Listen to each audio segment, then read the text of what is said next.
বিসমিল্লাহির রহমানির রহিম। প্রিয় বিনিয়োগকারী ভাই বোনেরা, আসসালামু আলাইকুম। শুভ সন্ধ্যা। 24শে ডিসেম্বর রোজ বুধবার ইন্ডেক্স পর্যালোচনা এবং আপনাদের অনুরোধের কয়েকটি স্টক নিয়ে সংক্ষিপ্ত পরিসরে আলোচনা করার জন্য হাজির হয়েছি। আশা করি আপনারা সকলেই শারীরিকভাবে সুস্থ আছেন এবং ভালো আছেন। প্রথমবারের মতো যারা আমার চ্যানেলে নতুন আমাকে শুনছেন তাদের সবাইকে বিনীতভাবে অনুরোধ করব অবশ্যই চ্যানেলটি সাবস্ক্রাইব করবেন এবং আপনাদের যদি কোনো স্টক সম্পর্কে জিজ্ঞাসা থাকে সেটি অবশ্যই আপনারা কমেন্ট সেকশনে লিখে আমাকে জানাবেন। পরবর্তী আলোচনায় আপনাদের স্টক নিয়ে অবশ্যই আমি কথা বলবো। এছাড়াও যারা আমার হোয়াটসঅ্যাপ মেম্বার রয়েছেন, হোয়াটসঅ্যাপ গ্রুপে যারা আমার সাথে নিয়মিত আমার ভিডিওগুলো দেখেন, পাশাপাশি অনারিয়ামের মাধ্যমে যারা আমার সাথে সম্পৃক্ত রয়েছেন দেশ ও দেশের বাইরে থেকে, যারা যেভাবে আমাকে দেখেন এবং আমাকে অনুসরণ করার চেষ্টা করেন, তাদের সবাইকে আন্তরিক ধন্যবাদ এবং কৃতজ্ঞতা প্রকাশ করছি। আজকে মার্কেটের যে আপট্রেন্ডটি হয়েছে 23 পয়েন্ট আমি ধরে নিলাম এবং 4883 পয়েন্টে মার্কেট ক্লোজ ধরে নিচ্ছি। সেই জায়গাতে গতকালকের আলোচনায় কি বলেছিলাম, একটা সংক্ষিপ্ত আলোচনাকে প্রায় 27 মিনিটের মতো আপনাদের সাথে কথা বলেছিলাম, যেটা আরো অনেক আগে শেষ হয়ে যেতে পারতো, কিন্তু যখন আমরা একটু বিস্তারিতভাবে আপনাদেরকে একটু বোঝানোর চেষ্টা করেছি বা বলার চেষ্টা করেছি তখনই কিন্তু আলোচনাটি বড় হয়েছে। আজকেও আমরা বলেছি যে সংক্ষিপ্ত আলোচনা নিয়ে হাজির হয়েছে। আসলে এটা কতটুকু সংক্ষিপ্ত থাকবে এই জায়গাটা আসলে স্টক অ্যানালাইসিস, ইন্ডেক্স অ্যানালাইসিস এবং মার্কেটের প্রারম্ভিক যে আলোচনা সেই অ্যানালাইসিসের উপরে, সেই কথার উপর ভিত্তি করে আসলে বোঝা যাবে যে আসলে এটা সংক্ষিপ্ত আলোচনা হবে কিনা। তবে শুরুতেই যেহেতু এই কথাটা বলে আসি, এটা আসলে বাদ দিতে পারছি না, তবে চেষ্টা করবো এই কথাটাতে বাদ দেওয়ার, যে সংক্ষিপ্ত আলোচনা। মার্কেটের টার্নওভার আজকে কমে গিয়েছে। গতকালকে 407 কোটি টাকা লেনদেন হয়েছিল, আপনারা দেখেছেন, এবং আজকে সেটা কমে গিয়েছে 338 কোটি টাকা, অর্থাৎ 7 এবং 8, 9, 69 কোটি টাকা গত দিনের তুলনায় আজকে লেনদেন কম হয়েছে। একটা সময় গিয়ে আমাদের মনে হয়েছিল যে মার্কেটের টার্নওভারটা হয়তো আরো বেশি কম হবে, কিন্তু খুব চমৎকারভাবে সেটাকে ভুল প্রমাণ করে দিয়ে মার্কেট টার্নওভারটি মোটামুটি করেছে। যদিও 69 কোটি টাকা কম হয়েছে, আপনারা জানেন যে অ্যাডজাস্টমেন্ট এবং ক্লোজিং এর একটা চাপ রয়েছে। পাশাপাশি কালকের যে ক্যান্ডেলটি ছিল সেখানেও মানে শক্তিশালী ডাউন ট্রেন্ডের একটা ইঙ্গিত দিয়েছিল, কারণ 4902 এই জায়গাটা মার্কেটের ব্রেকআউটটা খুব জরুরি ছিল। সেখানে টাচ করে মার্কেট যখন ডাউনে চলে আসছে, স্বাভাবিকভাবেই সবাই একটু আমরা হতাশ ছিলাম, কিন্তু গতকালকে একদম স্পষ্টভাবে বলেছিলাম যে মার্কেটে যে ধরনের ক্যান্ডেলই হোক না কেন, আমরা লিডার আসছে, জনাব তারেক রহমান, তো লিডার আসছে এই সংবাদে মার্কেট ক্লোজিং এর চাপ সহ্য করে, সেল প্রেসারের চাপ সহ্য করে হলেও আমরা আমাদের গ্রুপে একটা কথা আমি সব লিখেছিলাম দিনের শুরুতেই, যে হতাশ হওয়ার কিছু নেই। যখন মানে একদম ডাউনে চলে আসছিল মার্কেট, অর্থাৎ নেগেটিভে ঢুকে যাবে এই পর্যায়ে, আমি বলছিলাম যে দিন শেষে মার্কেট ঘুরে যাবে, হতাশ হওয়ার কিছু নেই। আলহামদুলিল্লাহ, আল্লাহ মান রেখেছেন। এছাড়াও আমাদের আজকে আপট্রেন্ড স্টকের সংখ্যা বেড়ে গিয়েছে 178টি। সেক্টর বাই মুভমেন্টও ছিল, যার কারণে স্টক আপট্রেন্ড হয়েছে স্বাভাবিক। ডাউন ট্রেন্ডে ছিল 126টি, বাট আনচেঞ্জ অবস্থাতে ছিল 83টি। এটা অনেক বেশি। এই জায়গাতে আনচেঞ্জ অবস্থাটা যদি কমে যেত তাহলে টার্নওভারটাও আরো বেড়ে যেত, আপট্রেন্ড স্টকের সংখ্যা বাড়তো, মার্কেট পজিটিভের যে 23 পয়েন্ট পজিটিভ হয়েছে সেটাকে হয়তো আমরা আরো 30-এর উপরে দেখতে পেতাম। যাই হোক, সবকিছু মিলিয়ে সর্বসাকুল্যে বলতে হবে যে মার্কেট ভালো গিয়েছে। মার্কেটের 3 দিনের একটা বিরতি থাকবে 25শে ডিসেম্বর বড়দিন উপলক্ষে। এছাড়াও সাপ্তাহিক বন্ধ। তো এই 4 দিনের, অর্থাৎ আজকে ধরে আমরা 4 দিন আপনাদের সাথে নিয়মিত স্টক নিয়ে আলোচনা করব এবং 4 দিনে আমরা 40টা স্টক নিয়ে কথা বলবো। গুনে গুনে 40টা স্টক নিয়ে আপনাদের সাথে কথা বলবো। তো সেই জায়গায় আপনারা অবশ্যই ধৈর্য সহকারে এই আলোচনাগুলো শুনবেন। আপনারা জানেন যে আমার এই চ্যানেলে মূলত আপনাদের স্টক নিয়ে কথা বলা হয় এবং আপনারা যারা নিয়মিত আমাকে শোনেন তারা জানেন যে আপনারা যে স্টকগুলো আমাকে জিজ্ঞাসা করেন সেই স্টক নিয়ে আমি বেশি কথা বলি এবং আমার গ্রুপ মেম্বার যারা রয়েছেন তাদের স্টক নিয়ে কথা বলি। বারবার বলে আসছি যে গ্রুপের যে সকল মেম্বাররা রয়েছেন তারা অত্যন্ত বিচক্ষণ, অভিজ্ঞ মানুষ। তারা যেটা বলেন তারা অনেক ভেবেচিন্তে বলেন, কারণ এটা অনেক সেনসিটিভ জায়গা। তো সেনসিটিভ জায়গাতে উল্টাপাল্টা আলোচনা করার সুযোগ থাকে কম। অনেকে অনেক ধরনের কিছু কিছু কমেন্টস একটু দৃষ্টিকটু বা একটু খারাপ লাগে পড়তে, কিন্তু দিন শেষে তারা কিন্তু এটা বুঝতে পারে যে না, আসলে কিছুটা হলেও কথার মিল রয়েছে এবং স্টকগুলোর পারফরমেন্স কথা মতো হয়। আমরা টপ 10 জ্ঞানার লিস্ট আপনাদের সাথে একটু শেয়ার করি। রহিমা ফুড গতকালকে কথা বলেছিলাম, বলেছিলাম এই ক্যাটাগরি হতে বি ক্যাটাগরিতে রূপান্তর হবে, সেখানে একটু স্লো হওয়ার সম্ভাবনা রয়েছে, বাট সে সোলোটা হয়নি। এটা খুব ভালো একটা জায়গা। তো এই জায়গাটাতে অবস্থান রয়েছে, এই জায়গাটাই মূলত আসলে আহ, তার হাইটাকে ব্রেক না করলে ডাউন ট্রেন্ডে চলে যাবে, সেই ধরনের একটা ইঙ্গিত রয়েছে। আমরা সেটা যদি আজকের আলোচনায় রহিমা ফুড থাকে সেটা আমরা অবশ্যই আপনাদেরকে জানাবো। মালিক স্পিনিং নিয়মিত স্টক, বলার অপেক্ষা রাখে না। মিরাকল ইন্ডাস্ট্রিজ এটাও আমাদের নিয়মিত স্টক। আমরা এরপরে জেনেক্সিল, যেটা কি বলবো, একেবারে মানে কন্টিনিউয়াসলি জেনেক্সিল নিয়ে কথা বলেছি। জেনেক্সিল দেখেন টপ 10-এ ঢুকে গিয়েছে।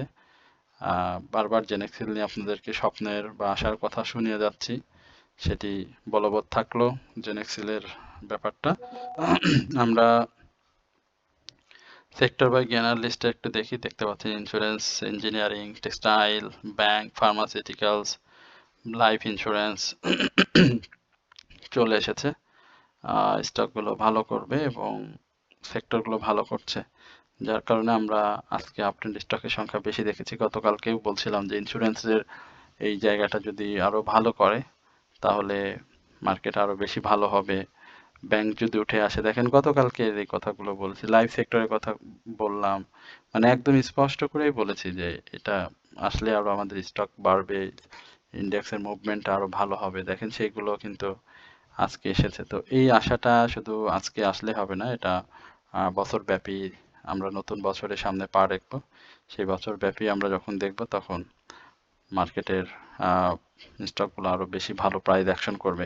প্রাইস অ্যাকশন নিয়ে আমার আজকে বিশেষ কিছু বার্তা বা বিশেষ কিছু কথা আপনাদের সাথে বলবো, এবং অনেকেই আমার মেম্বার যারা মানে পূর্বের স্টকে যারা রয়েছেন, অনারিয়ামের মাধ্যমে যারা আমার সাথে সম্পৃক্ত রয়েছেন, বিশেষ করে যে আমরা যে 3টা ওয়াচ লিস্ট দিয়ে থাকি সামান্য অনারিয়ামের মাধ্যমে পোর্টফোলিও ম্যানেজমেন্টে, তো অনেকের পোর্টফোলিওতে অনেক পূর্বের 5, 7, 10 বছরের স্টক রয়ে গেছে। তারা সেই স্টক নিয়ে অনেক চিন্তিত এবং বের হতে পারছেন না, ক্যাটাগরি চেঞ্জ হয়ে গিয়েছে, অনেক ঝামেলা রয়েছে। তো সেই বিষয়গুলো তারা আমার সঙ্গে শেয়ার করেছেন, সেটিও আমরা আপনাদের সাথে আজকে শেয়ার করব যে এই বিষয়গুলো আসলে কিভাবে ফেস করতে হয়। যারা আমার সাথে রয়েছেন অনারিয়ামের মাধ্যমে তাদেরকে বলেছি, তারা সেভাবে কাজ করছেন এবং সেটা আপনাদেরকেও আমি বলবো, আজকে শেয়ার করব। সুতরাং আপনারা অবশ্যই আলোচনাটি শুনবেন, আশা করি শুরু থেকে শেষ পর্যন্ত।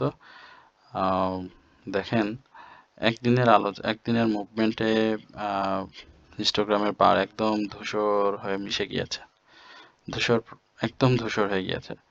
মানে খালি চোখে দেখা খুব কঠিন। আরএসআইটা মোটামুটি পজিশনে দেখেন আপট্রেন্ডে যাওয়ার জন্য একটা তৈরি।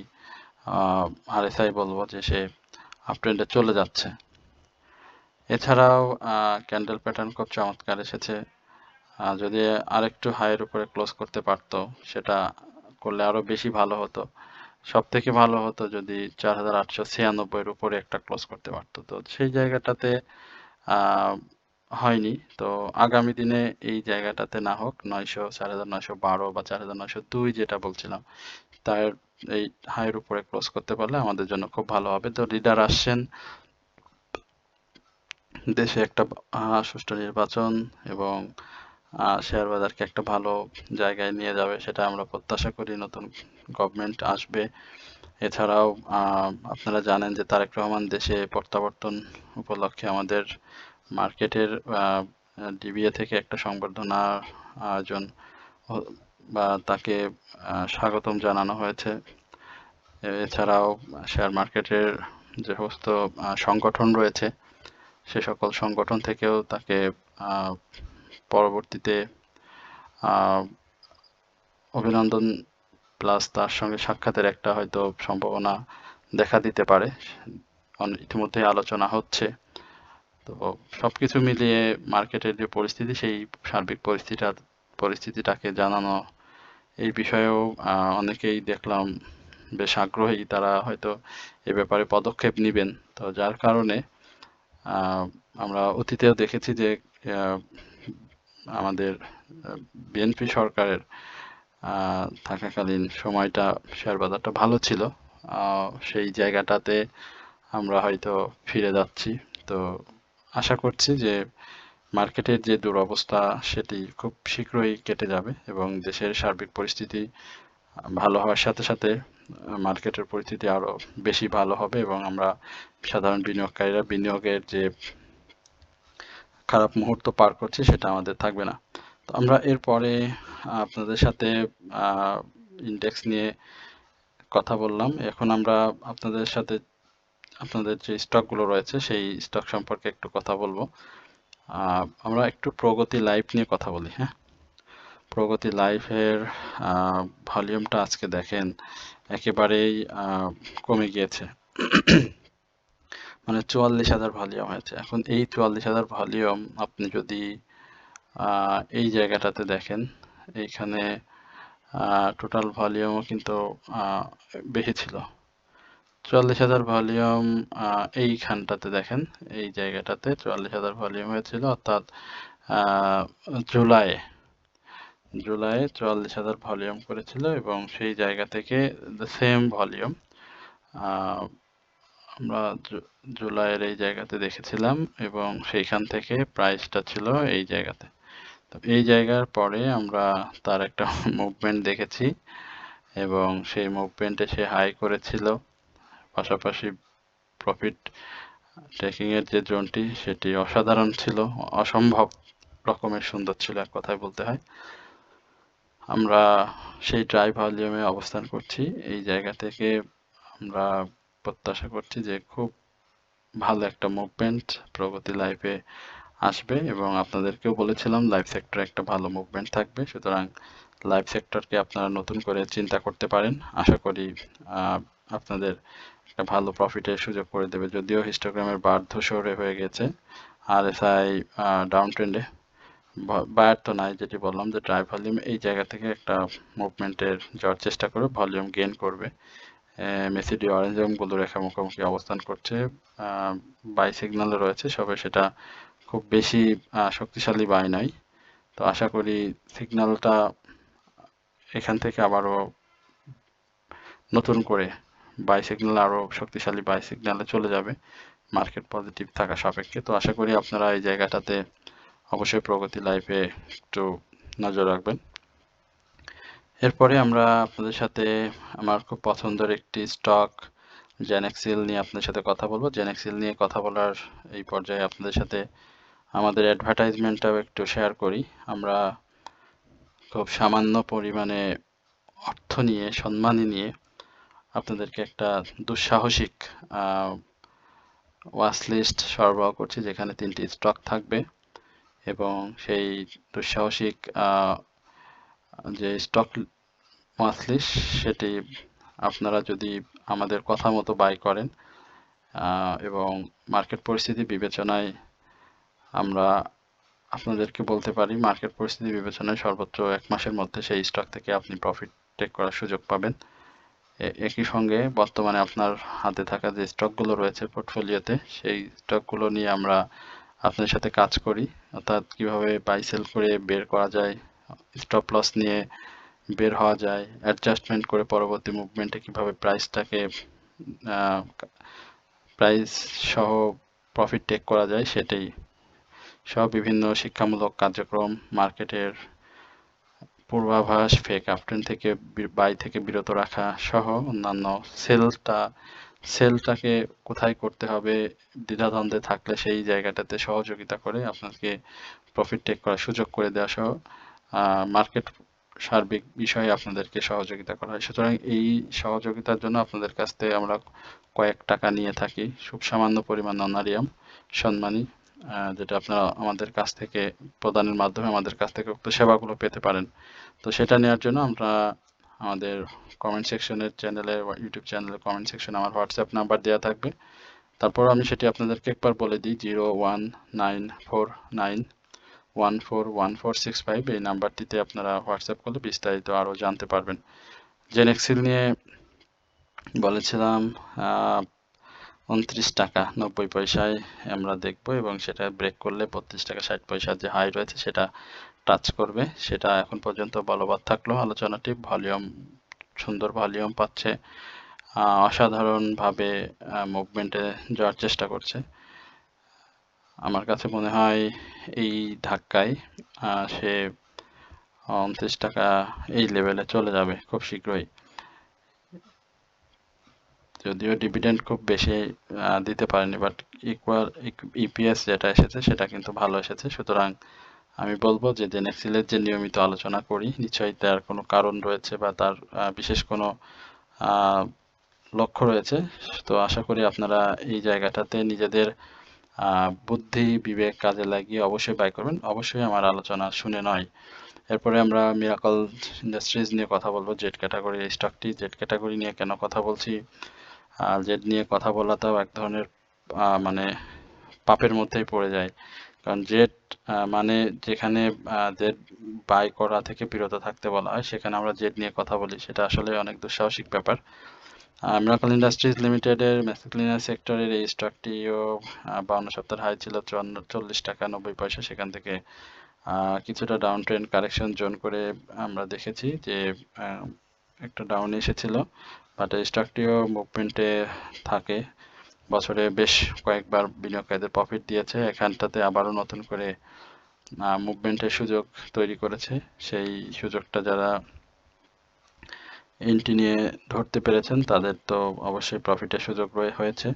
তো আশা করি যে স্টকটি 31 টাকার উপরে ক্লোজ করতে পারবে, এবং 31.60 এর উপরে যদি ক্লোজ করতে পারে তাহলে আমরা এই স্টকটি 34 এর আশেপাশে দেখব। এর বেশি কিছু বলা এই মুহূর্তে সম্ভব হচ্ছে না। আশা করি এই জায়গাগুলো আপনারা মাথায় রেখে স্টকগুলো বাই সেল করবেন। এরপরে আমাদের কাছে বেশ কিছু স্টক রয়েছে যেগুলো আমরা এই বন্ধের দিনে আস্তে আস্তে আপনার সাথে শেয়ার করব। তো আশা করি সেই জায়গাটাতে আপনারা ধৈর্য সহকারে আমাদের সাথে থাকবেন। আমরা গতকালকে আমরা গত দিনের ডোমিনেজ নিয়ে একটু বলতে চাই। ডোমিনেজ এর ব্যাপারটা গত দিনে বলেছিলাম, অর্থাৎ গতকালকে বলেছিলাম, তারপরও আজকে ডোমিনেজ নিয়ে বলতেই হচ্ছে। তো ডোমিনেজে বলছিলাম যে কারেকশন জোনটা সে ফেস করবে, তো সেই ফেসটা সে নিশ্চিত করেছে, এবং মার্কেট পরিস্থিতি যদি মুভমেন্টে থাকেও সেক্ষেত্রে তার প্রাইস অ্যাকশনে সেভাবে গতি ফিরবে না, তার ভলিউমটা কমে গিয়েছে। তো আমরা বলেছিলাম যে 28 টাকা থেকে 27 টাকা 60 পয়সা, ইভেন 27 টাকা 10 পয়সা, এই জায়গাগুলোতে সে ডাউনে আসবে, এবং সেই ডাউনে যদি সাপোর্ট নিতে না পারে তাহলে তার ডাউন ট্রেন্ডটা আরও নিচে চলে আসবে। তো অনেক বিনিয়োগকারীদেরকে প্রফিট দিয়েছে, তো এখন একটু তার রেস্টের সময়। তো রেস্ট টাইমটা অবশ্যই কারেকশন জোনে থাকবে। তো এই কারেকশন জোনে আমি নতুন করে কোনো বিনিয়োগকারীকে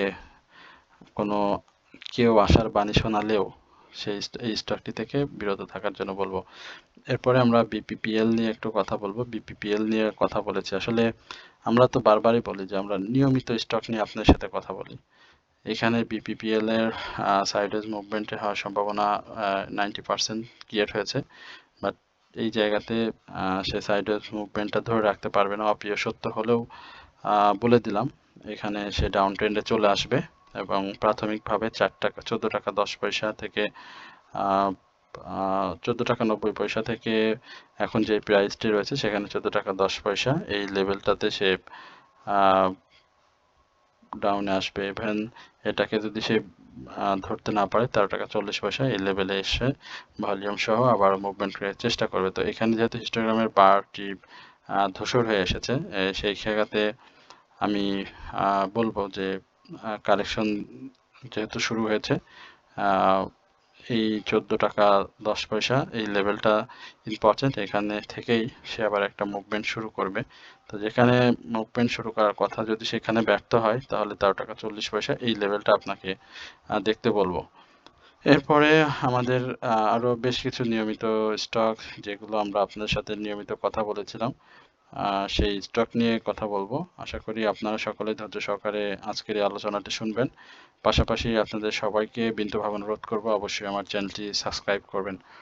এরপর ইউনিয়ন ইন্স্যুরেন্স নিয়ে কথা বলতে চাই। ইউনিয়ন ইন্স্যুরেন্স নিয়ে অনেক কথা বলেছিলাম, প্রফিট জোনের কথা বলেছিলাম। তো গত দিনের 1 টাকা 80 পয়সার ডাউন ট্রেন্ডে আজকে 90 পয়সা বৃদ্ধি পেয়েছে, বাট ক্যান্ডেলটাও ভালো আসেনি।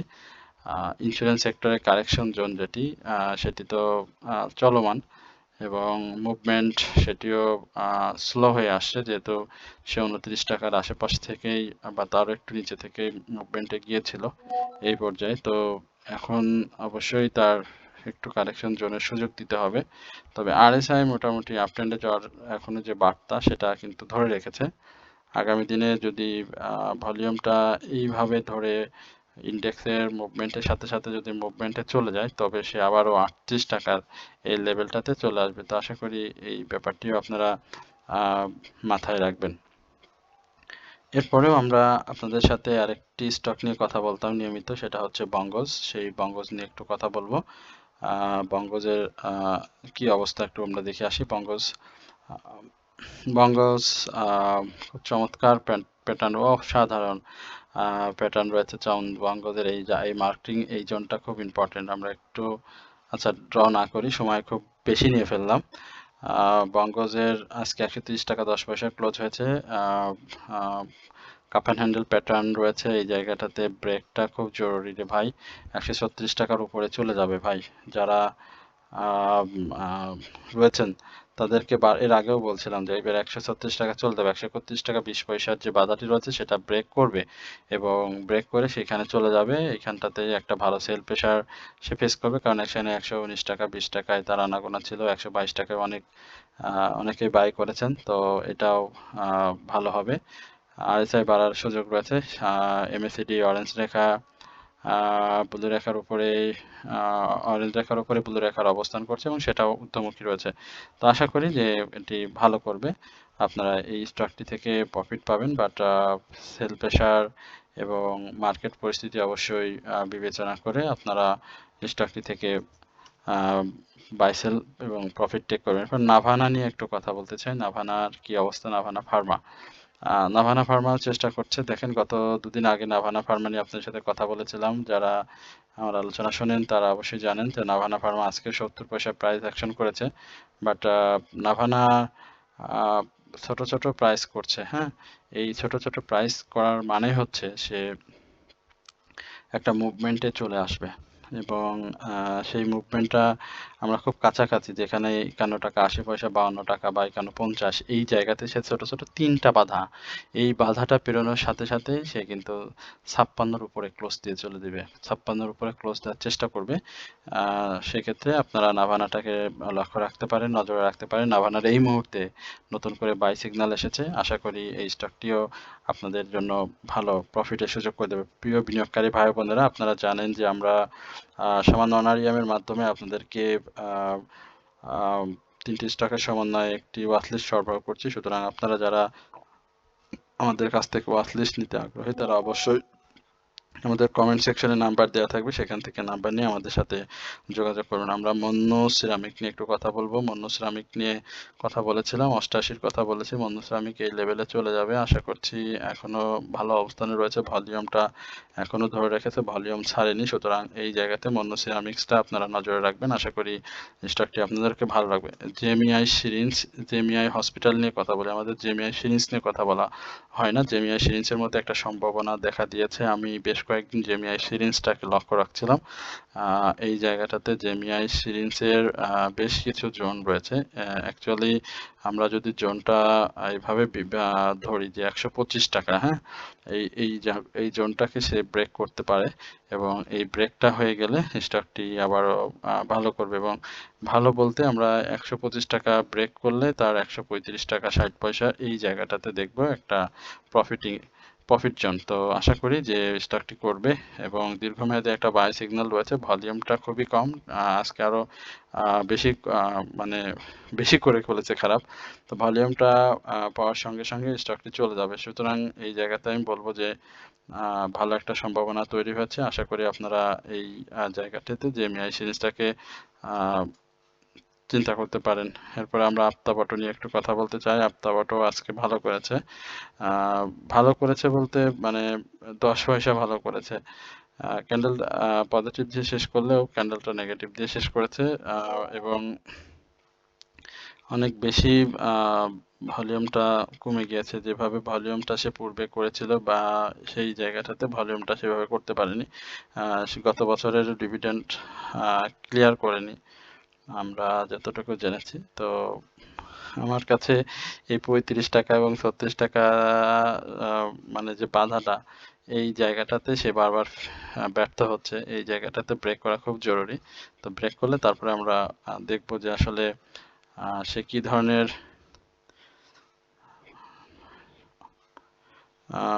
মুভমেন্ট করে। তো আশা করি আপনারা সকলেই এই জায়গাগুলোতে অবশ্যই লক্ষ্য রাখবেন এবং আপনার হাতে থাকা স্টক যেগুলো রয়েছে সেগুলোতে বিনিয়োগে আরো বেশি সচেতনতা অবলম্বন করবেন। আশা করি আপনারা সামনের দিন মার্কেটটাকে আরো বেশি ভালো পাবেন এবং সময় করার সাথে সাথে আমরা মার্কেট থেকে প্রফিটের সুযোগটা বেশি পাবো। সকলে ভালো থাকবেন, সুস্থ থাকবেন। আমার চ্যানেলটি সাবস্ক্রাইব করবেন, শেয়ার করবেন, লাইকের মাধ্যমে আপনাদের যদি কোনো জিজ্ঞাসা থাকে সেটি অবশ্যই কমেন্ট সেকশনে লিখে আমাকে জানাবেন। সকলেই সুস্বাস্থ্য কামনা করে আজকের আলোচনা এখানে শেষ করছি। আসসালামু আলাইকুম ওয়া রাহমাতুল্লাহি ওয়া বারাকাতুহু।